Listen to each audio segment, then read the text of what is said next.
Well, welcome to another episode of the Grace Podcast. I'm really excited for this one because I'm joined by Slatter, who is the GM of iCare, and we're really excited to have you here today. So thank you for giving us your time. And we'd love to just know a little bit about you, your background, what you do, what iCare is all about, for those who haven't heard of it. And so over to you. Welcome. Thank you. Thank you, Tom. Thank you for having us. I'm Anne. I'm a mom of two boys. They're pretty old now. If they hear me say that, they'll be horrified. But anyway, and Craig and Luke. And I came from more of a bookkeeping background before I entered the NGO field. I worked at a school for a couple of years as their bursar, and then got taken into iCare as their accountant, and then GM after a few years. Sure. And I've done that for quite a number of years now. And I've always had a voluntary background, working for St. John Ambulance for years and years and years, and training first aid teams. So that's You needed first aid for your two boys growing up, eh? I certainly did for my younger one, yes. I've also got two boys, also Luke, and one of them is also Luke. Okay. Wow. No, definitely for my younger one, I needed first aid in a big way, Okay. And what does iCare do? I mean, I'm aware of the organization. How old is the organization? Well, that's what I was just going to tell you. We were birthed in 2002, so we're 20 years old this year. We're having a big birthday, big celebrations, and just amazed at the fact that we've got through 20 years and still going so strong.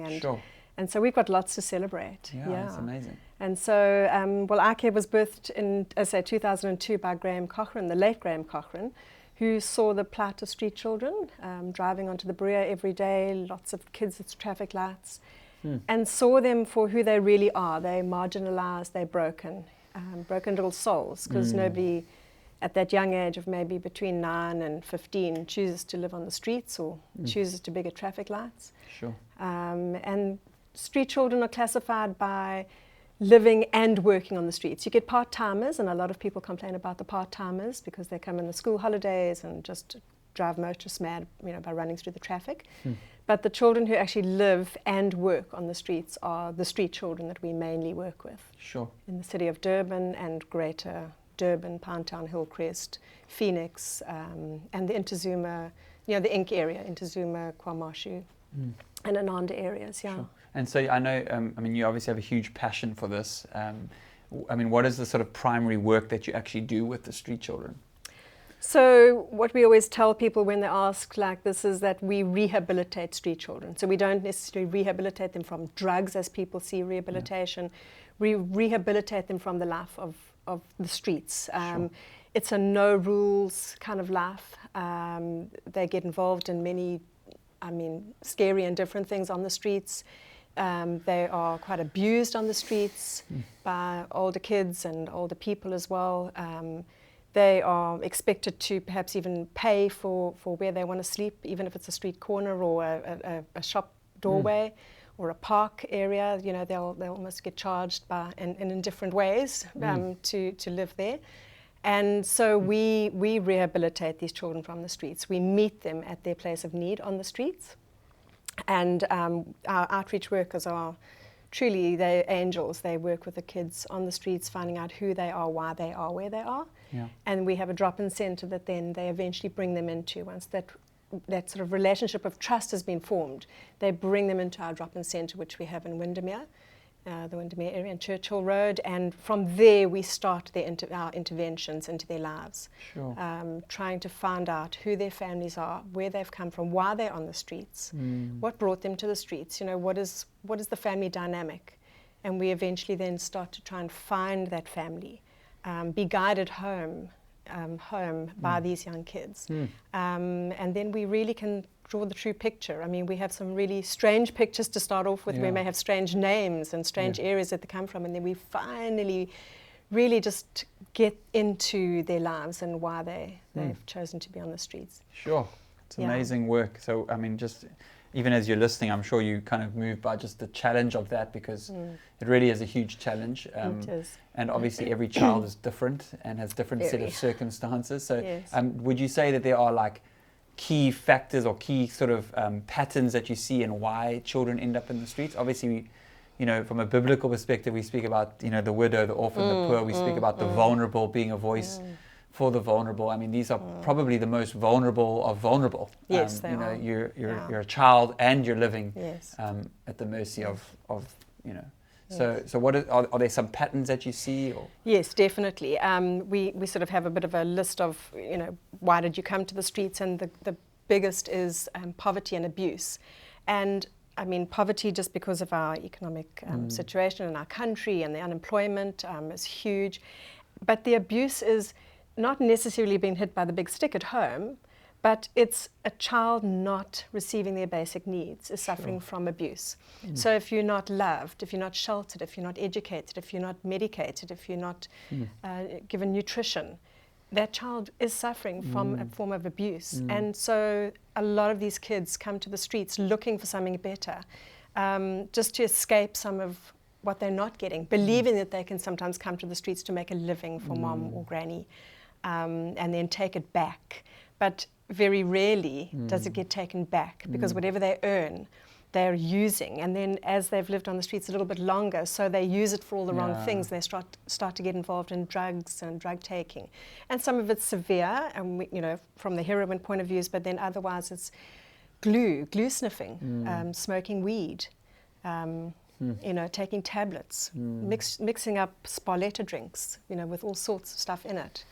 Just being so vulnerable to all that on the streets, and very trapped. Yes. So what may have started as a fairly good intention of like, I can really help home a little bit by taking something back, that doesn't often happen. So that's where our catch net goes out, and we need to start working with that child, and very holistically. Yeah. Yes. And how do you, I mean, is there, and obviously you've got social workers, you've got a team of people that are I mean, is there a connection with government? Is there a connection with, how does that work?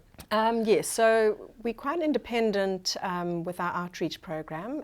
The city has funded us for some years a while back, but you know, they've obviously allocated funding to other areas since COVID as well.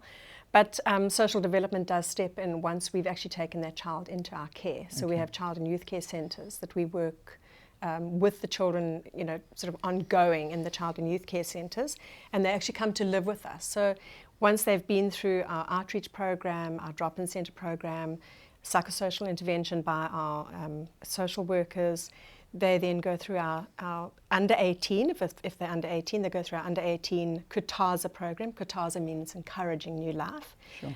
And we have a facility down in Malagasy, just off Duneside, and they live with us there for 3 months while they go through this restoration. So restore, renew, rebuild the child, spiritually, physically.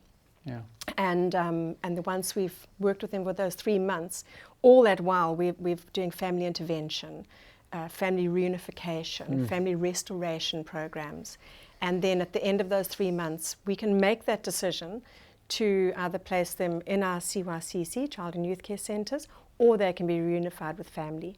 And it's at that point that social development will come into the picture and either place them with us formally on court order into our Child and Youth Care Centres, or then we place them on our aftercare program if they go home. Sure. So that we can watch them, we can keep some touch with them. And if they fall back to the streets, you know, we practice just unconditional love that only Jesus can give. And so we try and just live by his word and live by that love that he's given us. And so unconditionally we fall and we get up and we're given the second chance and a third chance. And that's what we do with these children. We don't write them off at all. We just keep going. Yeah. Sure.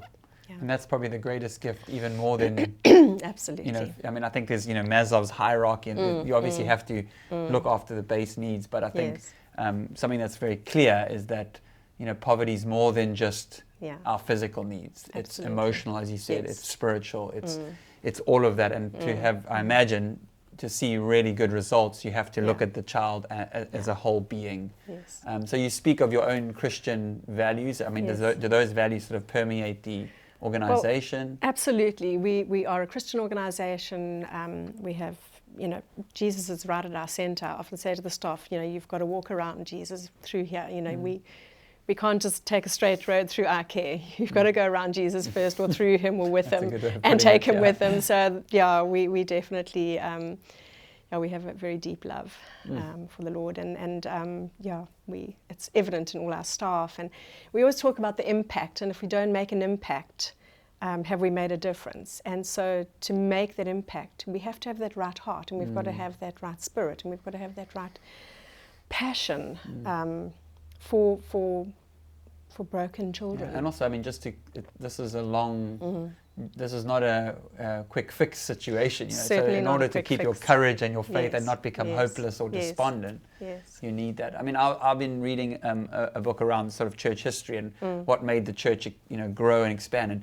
And really what it was is they loved, they cared, they served, they washed feet, you know. And you know, we take for granted, we see it as self-evident now that, you know, a child has worth and value and therefore needs to be cared for. But that wasn't always self-evident in society. You know, in Jesus' time, in the Roman times, you know, they talk about exposure. You know, if you had a girl, well, just expose it. Or it was literally, you know, and that was seen to them as being self-evident. And it was only followers of Christ and followers of the way that actually said, no, wait a minute, we're created in the image of God. We have infinite value. That's every person. And they essentially began the first orphanages, the first child. So, you know, you're part of a long history and heritage of the church being salt and light in the very, very dark places of our city. So I want to say, I'm sure I speak on behalf of everyone watching. Well done for you guys and the incredible work you guys do. And I know it's tireless and thankless, but we are cheering you on. And that's kind of what I want to kind of shift towards is how, you know, what is the relationship with Grace? How did you end up here? What's our relationship?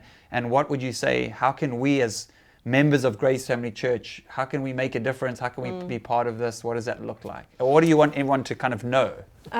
Okay, so just Grace Aid and Container Ministries and everything that goes with your church, we've benefited hugely. I mean, you know, sort of to feed the numbers that we fed as well, and to clothe them, and just to even get that support, and knowing that an organisation such as Grace is there.